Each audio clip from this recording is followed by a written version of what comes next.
Hello दोस्तों, आप सबका वेलकम है हमारे कहानी फिल्मी चैनल। आज मैं आप सबके लिए बर्लिन के 7th और 8th एपिसोड लेकर आया हूं। कहानी देखने से पहले प्लीज हमारे चैनल को सब्सक्राइब करें और वीडियो को लाइक करें, और कहानी अगर अच्छी लगी तो प्लीज हमारे इस वीडियो पे कमेंट जरूर करें। धन्यवाद। तो चलिए बिना देरी किए हुए इस कहानी को शुरू करते हैं। 7th एपिसोड में हम देखते हैं ब्रूस केला को लेकर डॉक्टर के पास जा रहा था। वह खुद थक गया था लेकिन फिर भी हार नहीं मान रहा था। उसको पता था अगर वह रुक गया तो जिंदगी नहीं बचेगी। दूसरी तरफ एलिशा तिजोरी के अंदर जाती है और कहती है कि वे लोग अंदर आकर बहुत सफाई से चोरी करके निकल गए। स्पेन के लोग को मानना पड़ेगा। मार्क तो सिर्फ बलि का बकरा है। फिर वे एंटी चैम्बर में जाते हैं। कमिश्नर कहती है कि मुझे नहीं लगता कि 44 मिलियन की चोरी करके कोई कार की रेस लगाने जाएगा। एलिशा कहती है आप स्पेन के लोगों को नहीं जानते। वे इतनी बड़ी चोरी के बाद अपनी जीत का जश्न मनाने वहाँ गए होंगे। मार्क को जेल से बाहर निकालो। तभी कैमिल अपने पति मार्क से मिलने जाती है। वो कहती है कि बर्लिन हमें पैसे दे रहा है ताकि हम एक अच्छा लॉयर कर सकें, लेकिन मार्क मना कर देता है। फिर बर्लिन खुद बात करता है और कहता है कि हम आपको नीचा दिखाने के लिए पैसे नहीं दे रहे, यह सब हम कैमिल के लिए कर रहे हैं। वह आपके बिना टूट चुकी है, आप यह पैसे उधार समझकर ले लीजिए। मार्क मान जाता है। इस चाल से बर्लिन कैमिल के और भी नजदीक आ गया था। उधर ब्रूस भागता हुआ सड़क के पास जाता है। वो कैला को नीचे लेटा कर एक ट्रक को रोकने की कोशिश करता है। ट्रक तो नहीं रुकता, लेकिन उसके पीछे आ रही पुलिस की एक कार रुक जाती है। फिर वह बिना पकड़े जाने की परवाह किए उनसे हेल्प मांगता है। पुलिस वाले हेल्प करने के लिए तैयार हो जाते हैं। दूसरी तरफ डेमिन अपनी नेवर से मिलने जाता है। वह कहती है कि मैंने कल रात आपको बात करते सुन लिया था।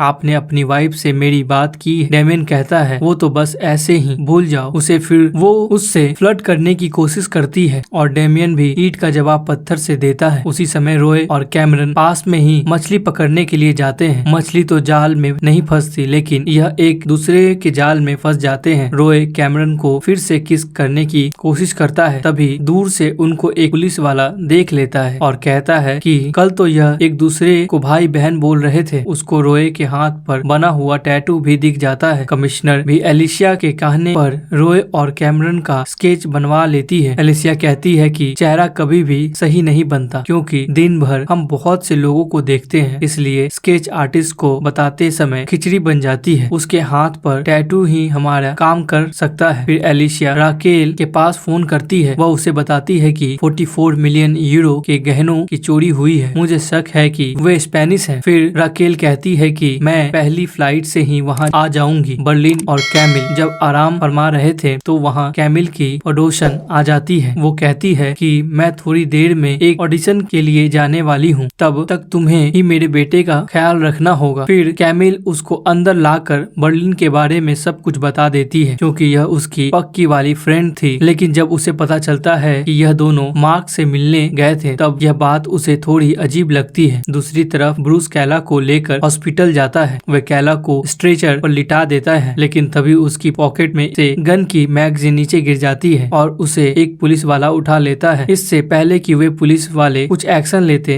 रूस दूसरे पुलिस वाले गन निकालकर उस पर ही तान देता है। तभी बर्लिन और कैमिल एक लॉयर को मिलने के लिए बुलाते हैं। लॉयर उनसे कुछ सवाल जवाब करता है, लेकिन उसके बाद वो उनका केस लेने से मना कर देता है। वो कहता है कि देश भर की 44 अमीर फैमिलीज हैं जो मार्क को बाहर नहीं आने देंगी। वो इस बात पर ही जोर देता है कि मार्क अपना गुनाह कबूल कर ले। यह बात सुनकर कैमल की आंखें भर आती हैं और वे उठकर चली जाती है। फिर बर्लिन लॉयर को समझाता है कि आप हमारी बातें कान खोल कर सुनिए। आप यहाँ से सीधा अपने घर जाएंगे और इस केस पर स्टडी करेंगे, क्योंकि हम आपसे यह सुनना चाहते हैं कि आप मार्क को जल्दी ही बाहर निकाल लेंगे, वरना होगा ऐसा कि रात को हम दबे पांव आपके घर आएंगे। फिर आपको क्लोरोफॉर्म सुंघा कर आपके मुंह में कुछ ऐसा डालेंगे जिससे जिंदगी भर आप किसी भी चीज का स्वाद नहीं चख सकेंगे और ना ही कोर्ट में बहस कर पाएंगे। फिर वकील वहाँ से फूट लेता है। फिर वह कैमिल को कहता है कि वकीलों का तो काम ही होता है डराना। देखना कल वो आकर हमें इस केस के बारे में अच्छी खबर सुनाएंगे। तभी उनकी बेल बजती है। बाहर खड़े पुलिस वाले उसे एक बॉक्स देते हैं और कहते हैं कि इसमें वो डॉक्यूमेंट है जो हमने आपके पति की सेफ से निकाले थे, हमें इनकी जरूरत नहीं। फिर अंदर आकर वह बर्लिन को कहती है पुलिस इन्वेस्टिगेशन खत्म कर चुकी है, अब हम कुछ नहीं कर सकते। आप प्लीज यहाँ से चले जाओ, क्योंकि मैं अब अपनी ही नजरों में और शर्मिंदा नहीं होना चाहती। वो कहता है देखिए मैं थोड़ी देर में इस बच्चे को घुमा घुमाने ले जाता हूँ, तब तक आपका मूड ठीक हो जाएगा। तभी डेमियन जब उस लेडी के साथ मौज मस्ती कर रहा था, तब बाहर पुलिस वाले आ जाते हैं। डेमियन देखता है कि वो पुलिस वाले उसकी वैन का दरवाजा खटखटा रहे हैं। फिर डेमियन ने जिस जिस चीज को छुआ था वहाँ से अपने फिंगरप्रिंट मिटा देता है। दूसरी तरफ पुलिस वाले ब्रूस को कहते हैं, तुम चाहे जो भी कर लो लेकिन यहाँ से भाग नहीं पाओगे, और अगर इस लड़की को छोड़कर भागोगे तो भी पकड़े जाओगे। ब्रूस कहता है, मुझे क्या बच्चा समझते हो, तुम लोग नहीं जानते मैं कितनों को टपका चुका हूँ। अब तुम लोग बताओ मैं मुसीबत में हूँ या तुम लोग। चलो बढ़िया सा गाना सुनाओ और तुम लोग भी मेरे साथ गाओ। हॉस्पिटल के अंदर कैला का ट्रीटमेंट चल रहा था। दूसरी तरफ डेमियन वैन के अंदर जाकर अपना सामान चेक करता है। तभी वहाँ रॉय आ जाता है। वो रॉय को कहता है कि यहाँ पुलिस वाले आए थे, वही चेक पॉइंट वाले। फिर वो डेमियन को भी बता देता है कि उस रात हमसे एक हार कार के अंदर रह गया था और वो कार हम जुए में हार गए। यह बात मैंने कल बर्लिन को भी बता दी थी, वो अभी भी पेरिस में ही है। फिर डेमियन को बर्लिन की चिंता हो जाती है कि वो अब तक पेरिस में कर क्या रहा है। फिर वो उसे फोन करता है। वो पूछता है कि अब तक आप पेरिस में क्या कर रहे हैं। फिर बर्लिन कहता है, हम अपनी दुनिया उजाड़ने में मशरूम हो गए थे। कैमिल ने हमें छोड़ दिया है। जब से वह हमें मिली है हमने उनके लिए अपना सब कुछ दांव पर लगा दिया और अब हम हार गए। हम जिसको बेइंतहा चाहने लगे थे हमने उसकी जिंदगी खराब करके रख दी। डेमियन कहता है, देखो तुम वही रुको, मैं तुम्हें लेने आ रहा हूँ। फिर वो रॉय को कहता है कि तुम और कैमरन यहाँ संभालो, मैं बर्लिन को लेने जा रहा हूँ। आने वाला समय बहुत मुश्किल होने वाला है। फिर वह बाइक पर सवार होकर पेरिस की तरफ जाने लगता है। अब राकेल भी पेरिस पहुँच जाती है। फिर एलिसिया और कमिश्नर उसका स्वागत करते हैं। वे उसको सारी सिचुएशन समझाते हैं। राकेल पूछती है, चोरों के पोस्टर क्यों नहीं बनवाए। कमिश्नर कहती है, हम नहीं चाहते कि यह बात बाहर जाए। फिर राकेल कहती है, आप नहीं चाहती या वो शाही परिवार नहीं चाहते, वरना लोगों को पता चल जाएगा कि भुखमरी से बचने के लिए वे अपने पुश्तैनी गहने बेचने वाले थे। फिर कमिश्नर कहती है कि अभी के लिए मैं वो फोटोज आसपास के पुलिस स्टेशन में भिजवाना चाहती हूँ। अब वो स्केच हर पुलिस वाले के पास पहुँच जाते हैं और वे वही पुलिस वाले थे जिन्होंने रॉय को मछली पकड़ते हुए देखा था। कैमिल की फ्रेंड जब वापस उसके घर आती है तो कैमिल उसे कहती है कि मेरा हस्बैंड बहुत ही सीधा साधा है, पता नहीं कौन उसे फंसाने की कोशिश कर रहा है। उसकी फ्रेंड कहती है कि फिल्मों में तो अक्सर आशिक ही ऐसा काम करते हैं। फिर वो पूछती है कि मेरा बेटा कहाँ है। कैमिल कहती है, मेरा आशिक उसे घुमाने ले गया है। इतने में बेल बजता है और बर्लिन उसके बेटे को लेकर आ जाता है। फिर कैमिल उसे गले मिलती है और उसकी पॉकेट से उसके रूम की निकाल लेती है। फिर बर्लिन वहाँ से चला जाता है। फिर वह अपनी फ्रेंड को बर्लिन के रूम की चाबी दिखाती है और दूसरी तरफ रॉय और कैमरन अपनी वैन के अंदर अलग अलग लोगों के बाल रख देते हैं ताकि जब भी वे वैन पुलिस वालों के हाथ लगे तो वहाँ बहुत से लोगों के सबूत मिले। फिर इतने में डेमियन बर्लिन के पास पहुँच जाता है। वो कहता है कि मैं तुम्हें लेने आया हूँ। फिर वे दोनों बैठकर गप्पे लड़ाते हैं। डेमियन उसको अपनी नई नेबर के बारे में बताता है। वो कहता है कि जब सारा मजा एक रात में मिल सकता है तो हमें किसी के साथ दिल क्यों लगाना। फिर वह बताता है कि मेरी बेबी ने मुझे छोड़ दिया है लेकिन अब मैं बिना उसके भी खुश हूँ। दूसरी तरफ ब्रूस पुलिस वालों को कहता है, अपने साथियों को फोन करके पूछो उस लड़की की तबीयत कैसी है। फोन करने पर पता चलता है कि वह लड़की खतरे से बाहर है। 5 मिनट बाद उसको जनरल वार्ड में शिफ्ट कर दिया जाएगा। फिर ब्रूस उनको हथकड़ी बांधने के लिए कहता है। जब रॉय और कैमरन अपनी वैन में बातें कर रहे थे तब पुलिस वाले उसको घेर लेते हैं। रॉय और कैमरन को पता चल जाता है कि बाहर पुलिस आ चुकी है। कैमरन भी अब बर्लिन का रूम चेक करने के लिए जा रही थी और ब्रूस ने भी पुलिस वालों के हाथ पर हथकड़ी बांध रखी थी। रूम के अंदर जाकर कैमिल देखती है कि बर्लिन ने उस पर नजर रखने के लिए अपने रूम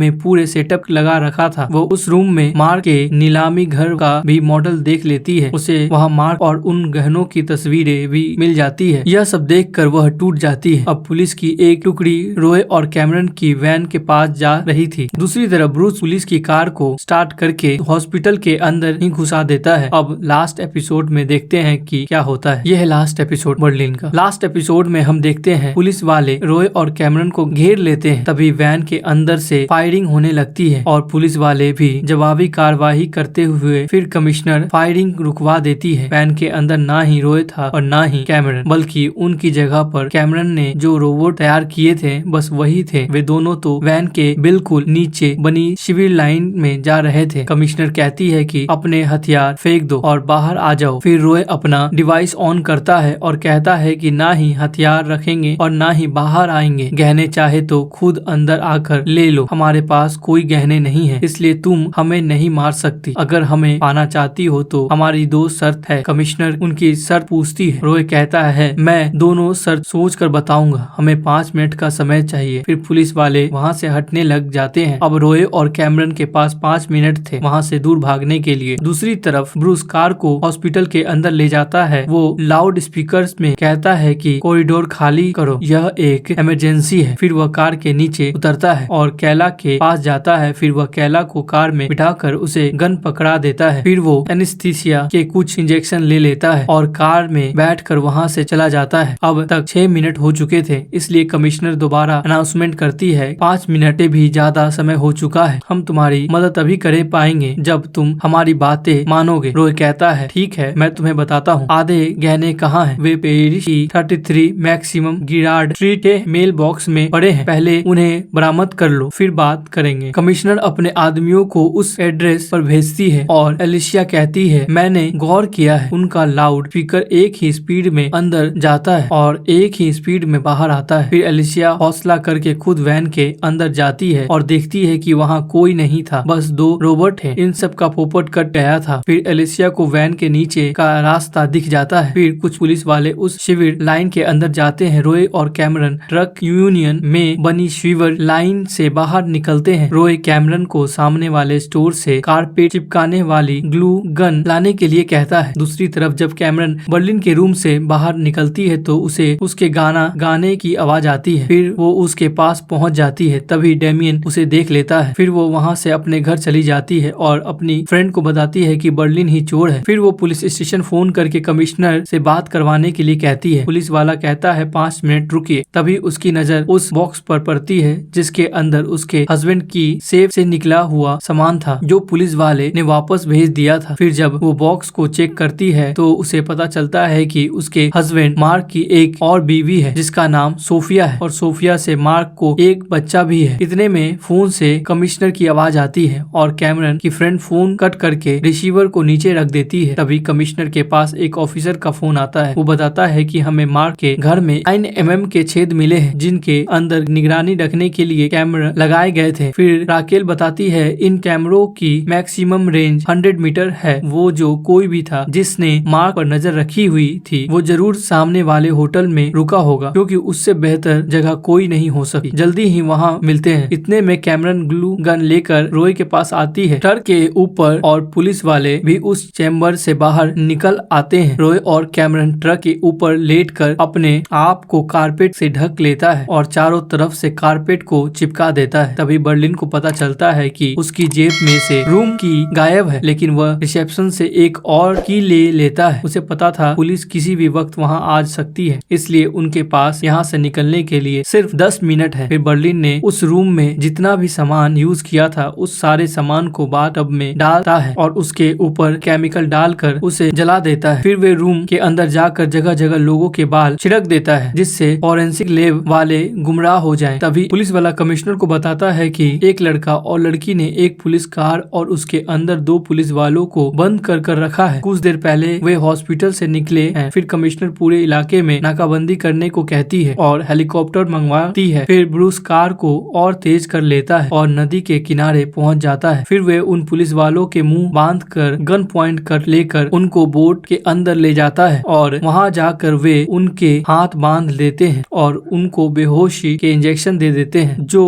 उसने हॉस्पिटल से लिए थे। ब्रूस कहता है कि 10 घंटे चैन की नींद मार लो, क्योंकि तुम्हारी ड्यूटी में तुम लोगों को चैन नहीं मिलता। कैला पुलिस वालों को थैंक यू कहती है अपनी जान बचाने। फिर ब्रूस स्पीड बोट चुराता है और कैला जाकर गाड़ी ठिकाने लगा देती है। फिर वे दोनों बोट लेकर वहाँ से निकल जाते हैं। दूसरी तरफ ट्रक ड्राइवर भी ट्रक स्टार्ट कर लेता है और वहाँ से निकलने लगता है। तभी वहाँ मौजूद पुलिस वाले ट्रक रुकवा लेते हैं। पुलिस वाला ड्राइवर को गाड़ी चेक करवाने के लिए कहता है। फिर ड्राइवर गाड़ी खोल कर दिखाता है। पुलिस वाला ऊपर नीचे अच्छे से चेक करता है, लेकिन वहाँ कुछ भी नहीं था। फिर वो पुलिस वाला ट्रक के ऊपर जाकर चेक करता है, वहाँ उसे कुछ नहीं दिखता। फिर पुलिस वाले उस ट्रक को जाने देते हैं। अब पुलिस होटल में भी पहुँच गई थी। डेमियन कहता है कि तुम्हारी गर्लफ्रेंड ने सब कुछ बता दिया है। बर्लिन कहता है अगर उसने बताया होता तो बाहर 10 गार्ड नहीं बल्कि 200 गार्ड होते। फिर बर्लिन कैला को फोन करता है और कहता है कि आपको होटल के सीसीटीवी कैमरे का रिकॉर्ड मिटाना होगा और कुछ देर बाद आपको सीसीटीवी बंद कर करने होंगे ताकि हम यहाँ से निकल सके, वो भी 4 मिनट के अंदर। फिर कैला अपने काम पर लग जाती है। उस जगह पर रेंज नहीं थी। फिर ब्रूस बोट को तेज भगाता है ताकि रेंज के अंदर आ सके। रिसेप्शन पर होटल वाले बताते हैं कि स्पेन से कुछ लोगों ने हमारे होटल के कमरे बुक किए थे, जिनमें से कुछ लोग जा चुके हैं, लेकिन एक आदमी अभी भी रूम में है, रूम नंबर 503। फिर वे उस रूम की मास्टर की ले लेते हैं और वहाँ जाने लगते हैं। बर्लिन अभी भी सीसीटीवी बंद होने का इंतजार कर रहा था, क्योंकि राकेल सीसीटीवी कैमरे पर नजर बनाए हुए थी और कमिश्नर के साथ एलिसिया भी रूम नंबर 503 में जा रही थी। अब जैसे ही कैला रेंज में आती है, वो होटल के सीसीटीवी कैमरे का रिकॉर्ड मिटा देती है और सभी सीसीटीवी बंद कर देती है। फिर जैसे ही बर्लिन को पता चलता है कि कैमरा बंद हो गया, वो अपने रूम से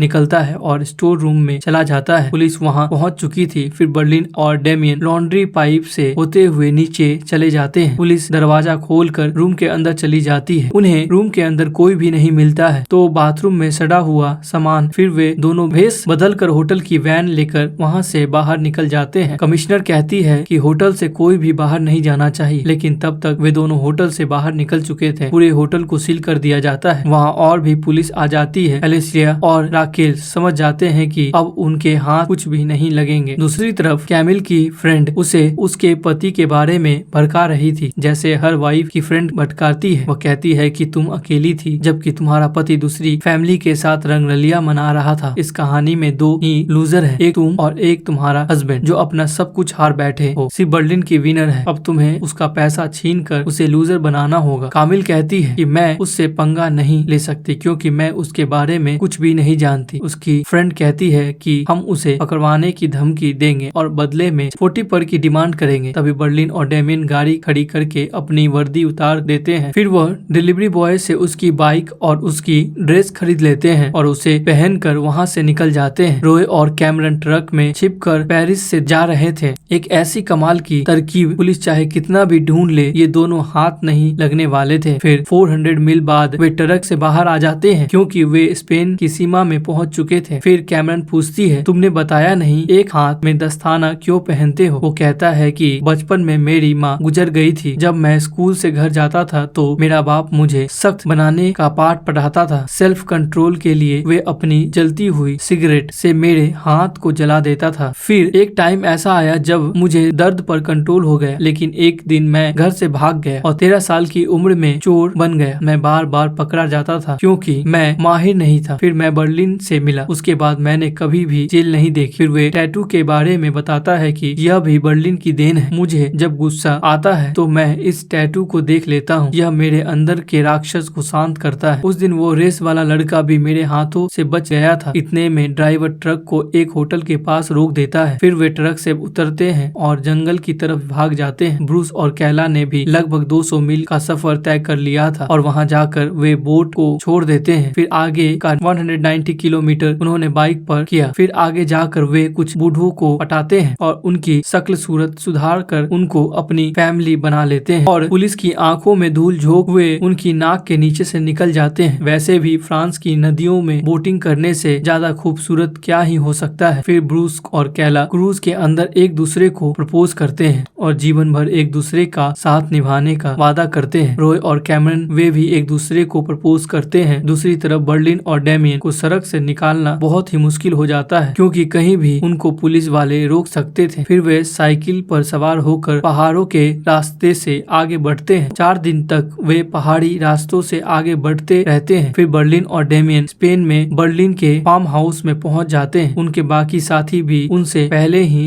वहां पहुंच चुके थे। वे भी सभी एक दूसरे को मिलकर बहुत खुश होते हैं। फिर जब तक उनके बारे में खबरें आनी बंद नहीं हुई, यह सब लोग वहीं पर रहे और पुलिस के पास यहाँ तक पहुँचाने की कोई भी सीढ़ी नहीं थी सिवाय कैमिल के। फिर 5 महीने बाद बर्लिन अपनी नई गर्लफ्रेंड के साथ एक रेस्टोरेंट में जाता है, लेकिन वह उसके साथ खुश नहीं था। फिर वह उसको अलविदा कह देता है, लेकिन कैमिल उसको ढूंढती हुई वहां आ जाती है। वह बर्लिन के घर चली जाती है। बर्लिन ने एक बार उसको उस रेस्टोरेंट के बारे में बताया था जहां वह अक्सर जाया करता था और पिछले 7 दिनों में कैमिल उस रेस्टोरेंट पर नजर बनाए हुए थी। फिर वो बर्लिन से मिलकर उससे प्यार भरी बातें करती है और फिर से वे एक दूसरे से गले लग जाते हैं। कैमिल ने अपने कपड़ों में माइक्रोफोन लगा रखे थे और जो भी बर्लिन बोल रहा था वह सब कुछ रिकॉर्ड हो रहा था। बर्लिन कहता है कि आपके पति की निगरानी करते वक्त हमें आपसे प्यार हो गया था। हम ना ही आपको खोना चाहते थे और ना ही आपको चोरी के बारे में बता सकते थे। फिर कैमिल टॉयलेट में जाती है और वहाँ जाकर माइक्रोफोन उतार देती है। फिर बाहर आकर वो बर्लिन के साथ अपने दिल की प्यास बुझाती है। फिर रात को वहाँ से बाहर जाकर वो अपनी फ्रेंड को कहती है चलो यहाँ से। अगले दिन अलिसिया और रॉकेल कमिश्नर के पास जाती है और पूछती है कि उस होटल के सैंपल की रिपोर्ट आई है या नहीं। कमिश्नर बताती है कि उस होटल के रूम में हमें 2580 लोगों के डीएनए सैंपल मिले थे। ऐसा लगता है कि उन्होंने दुनिया के कोने कोने से डीएनए सैंपल इकट्ठा करके यहाँ प्लॉट कर दिए थे और किसी का भी कोई पुराना क्रिमिनल रिकॉर्ड नहीं है। अलिसिया कहती है यह लड़ाई तो वह जीत गए, लेकिन अगली बार ट्राई करेंगे तो हम उन्हें नहीं छोड़ेंगे। अगले दिन कैमिल और उसकी फ्रेंड दोबारा से बर्लिन के पास जाती है। कैमिल कहती है कि तुम मेरे पति के साथ बहुत बुरा किया। एक तरफ मेरे पति को जेल भेज दिया और दूसरी तरफ मेरी शादी भी खराब कर दी। तो तुम्हारे राज को राज रखने के लिए मुझे 40% हिस्सा चाहिए। बर्लिन पूछता है ऐसा क्या है आपके पास जिससे मैं फंस सकता हूँ। फिर उसकी फ्रेंड रिकॉर्डिंग वाली कैसेट चलाती है, लेकिन उसमें तो भोजपुरी गाना बजने लगता है। बर्लिन कहता है आपकी रिकॉर्ड की हुई ये तीनों टेप ये रही। आपने ये स्टिकी टेप हमारे बाथरूम में छोड़ दी थी। बस इसी के जरिए हम आपके रूम तक पहुँचे, वो भी तब जब आप सो रही थी। और बात रही रिश्ते की, जब हम आपकी लाइफ में आए थे तब आपका रिश्ता पहले ही टूट चुका था। हमने आपको आपके हस्बैंड से भी ज्यादा प्यार किया और आपने हमें ब्लैकमेल करने की कोशिश की। हम आपसे मजे के लिए प्यार नहीं कर रहे थे, सच्चा प्यार था। और इतने महीनों के बाद आज भी हम आपसे उतना ही प्यार करते हैं। आपको पाने के लिए हमने अपना सब कुछ दांव पर लगा दिया था। भले ही आपके पास हमें ब्लैकमेल करने के लिए कोई सबूत ना हो, लेकिन हम फिर भी आपको पैसे देंगे। यह है वो ज्वेलरी बेचकर मिली हुई पहली किस्त 8000 यूरो। जैसे कि बाकी के पैसे आएंगे तो वह भी हम आपको भिजवा देंगे। यह बात सुनकर कैमिल खुश हो जाती है। अब पता चल रहा था कि किसका प्यार सच्चा था और किसका सिर्फ टाइम पास। बर्लिन ने प्यार को चुना और कैमिल ने पैसे को। अगर यह बर्लिन को चुन लेती तो इससे भी कई गुना पैसा पा सकती थी। छोटा दिमाग छोटी सोच। लास्ट सीन में हम देखते हैं कि बर्लिन डेमियन को मिलने के लिए बुलाता है। बर्लिन कहता है कि हमने अपना सारा पैसा खो दिया, हमें फिर से चोरी करनी पड़ेगी। डेमियन कहता है अपना भी यही हाल है। तो दोस्तों इसका मतलब है कि नेक्स्ट पार्ट जरूर आएगा। दोस्तों मैंने अपने वादे के मुताबिक बहुत ही अच्छे से इस वेब सीरीज की एक्सप्लेनेशन कर दी है। उम्मीद है आपको पसंद भी आई होगी। अब आप भी अपना वादा पूरा करो। जाने से पहले सब्सक्राइब जरूर करें, इस वीडियो को लाइक करें और हमारे चैनल पे ऐसी कहानियां आपके लिए आती रहेंगी, इसलिए हमारे बेल आइकन को दबाना ना भूलें। तो चलिए मिलते हैं आपसे नेक्स्ट स्टोरी पे।